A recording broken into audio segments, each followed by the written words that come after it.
Let's start with some numbers that you can throw around at your next dinner party and look terribly informed and clever with. Electricity revenue in South Africa's 8 metropolitan municipalities and 19 secondary cities accounts for 38% of total municipal revenue on average. So more than a third of the money that municipalities make comes from their on-selling electricity from Eskom. They, the intermediary, to you. The revenue is only second to government grants in those areas. It's absolutely pivotal for the municipalities. This is the Moneymakers. I'm Bruce Whitfield. Tonight I'm joined by Eyal Shevel, who is sector head of corporate and public sector ratings at Global Credit Ratings, to discuss Eskom's decision to, let's put it politely, interrupt electricity supply to non-paying municipalities, and whether or not the top-down approach, the quite draconian approach Eskom is taking, is really disadvantaging local business and individual ratepayers. It's a tough call if you are the one ratepayer in a defaulting municipality who is paying your bills. Well, you're going to stop paying them, aren't you, if the entire municipality keeps getting cut off? And that's the tough position that many law-abiding citizens in defaulting municipalities find themselves in. Yeah, for sure. I mean, if you're paying for your tariffs like you shouldn't for the service, you expect it to be provided. It's not your fault that the intermediary, being the municipality in these cases, are not honouring their obligations to essentially their cost of sales. So, I mean, I don't understand the relationship really. I mean, there are some parts, large parts of Soweto, for example, are direct Eskom customers. They've got more and more people who've got meters, which if you don't top it up, you run out of money, you don't have electricity. It's a very good way of ensuring that the user pays. In many of these smaller municipalities, however, the customer, the Eskom customer, is the municipality. It then draws, it adds on to the Eskom tariff, it adds on a margin, it collects that revenue, and as I showed earlier, 38% of municipal revenues across the country in the bigger municipalities come from electricity. It's a very useful revenue generating tool. Yes, it is a very useful. I mean, Soweto is in fact the exception due to, I mean, under the end of the apartheid government. But almost all municipal residents, particularly private residents and businesses, pay the municipality as their tariffs to the municipality as intermediary, and the municipality buys bulk electricity from Eskom.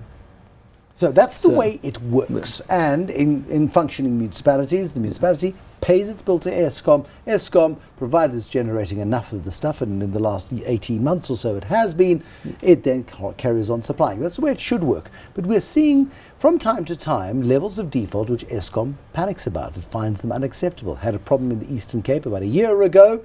The Eastern Cape government stepped into the breach and provided the funds that Eskom needed.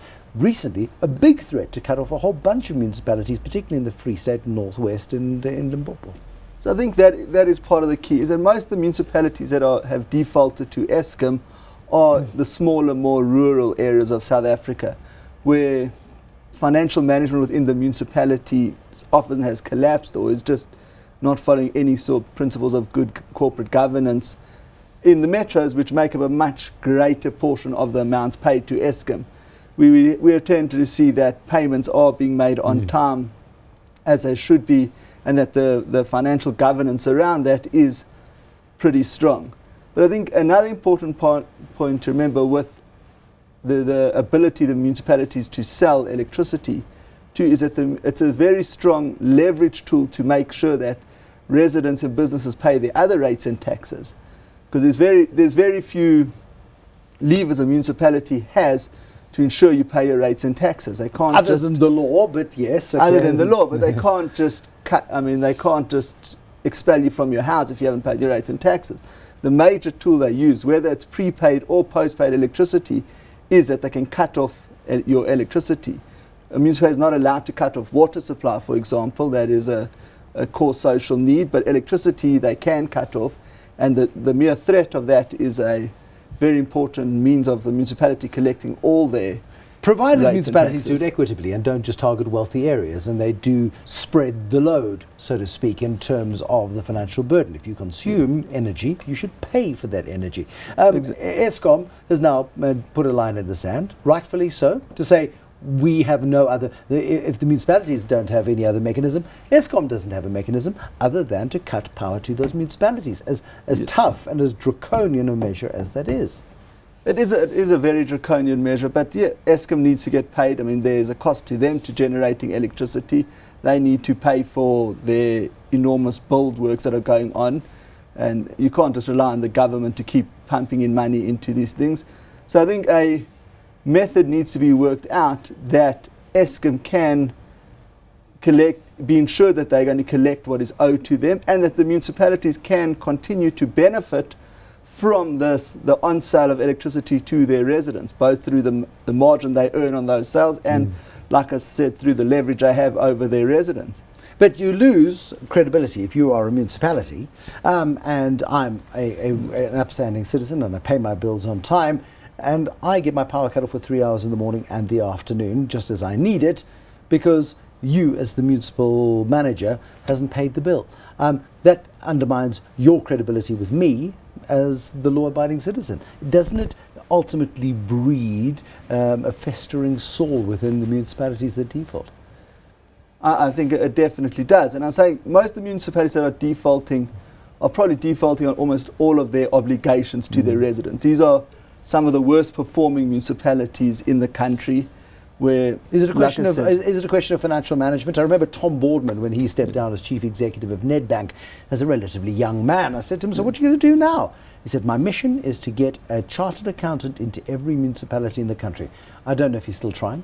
I don't know if he's given up, but we haven't seen that happen across local government. Yeah, it definitely is a skills problem. I mean, it's much harder to attract qualified accountants to a small Limpopo municipality, and for that even if they can compensate them, then it is for the city of Johannesburg to attract competent accountants and lawyers and everybody, engineers. So I think that there is that definite problem, but also because the economic pie is much smaller, there's a lot more room for factionalism and corruption, and I think that has been more of the problem in many of these small municipalities, where the money is owed to Eskom. It's essentially they're selling a good onto their customers and just not paying the service provider for it. Is there a smarter way for Eskom to be doing this? Yeah, I think there are definite ways into like type of ring-fenced solutions I think could be possible. I mean, one potential is to just ring-fence an electricity account within each municipality so that the money paid from residents goes into a ring-fenced account, and from that account you first settle the Eskom bills, and then only the municipality will be able to withdraw their margin for general purposes. I mean, I think that it's a fairly administrative intensive thing, but I think with the move to smart... It would solve the problem. And I think with the move to smart metering and that type of thing, it shouldn't be too difficult to differentiate between different payments to the municipality. And I think that would be one way of solving the problem. The municipality then would find themselves short of money, because what they're doing now is taking money into the general fiscus of the municipality and spending it as they see fit.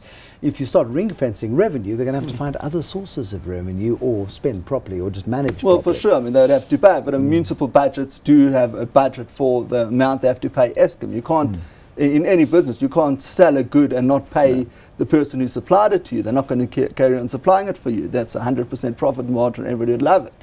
So, I mean, you can't, they are obligated to pay Eskom, and I think this is a potential way that it gives a bit more security to Eskom's payments without prejudicing the municipality. Is there precedent for it? Has anybody done it?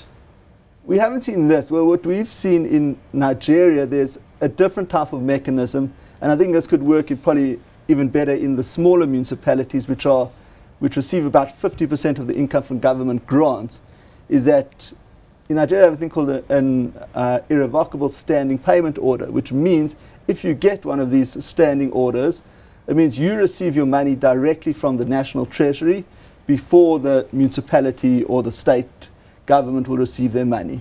So in this type of a case, if Eskom had some sort of agreement with national treasury would actually settle the bill for the municipality to Eskom, and then just deduct it from the amount of grant income that is ultimately transferred to the municipality. It should really be a zero-sum game, because then the municipality should collect the money they owed for electricity, and Yeah, everybody should be even. There are lots of shoulds in it, and there's a logical process to this. You use it, you should pay for it. It's a very simple process. And it goes to the very core of something that the ratings agencies are looking at in terms of South Africa's approach to governance, the way in which we think about our debts, the way in which we service our debts.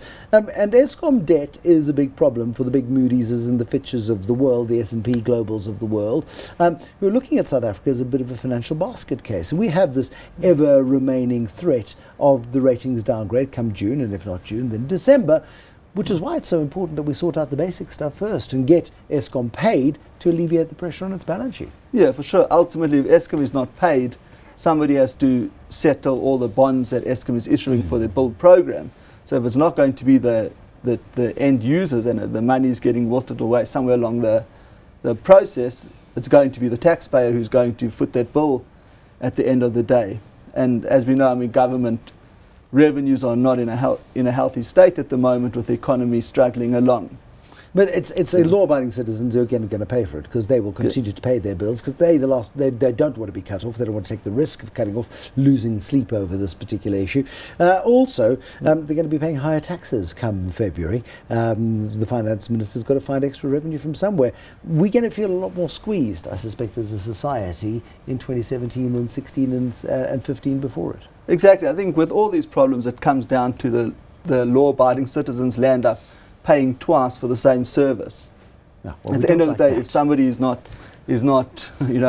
honouring their obligations along the value chain there.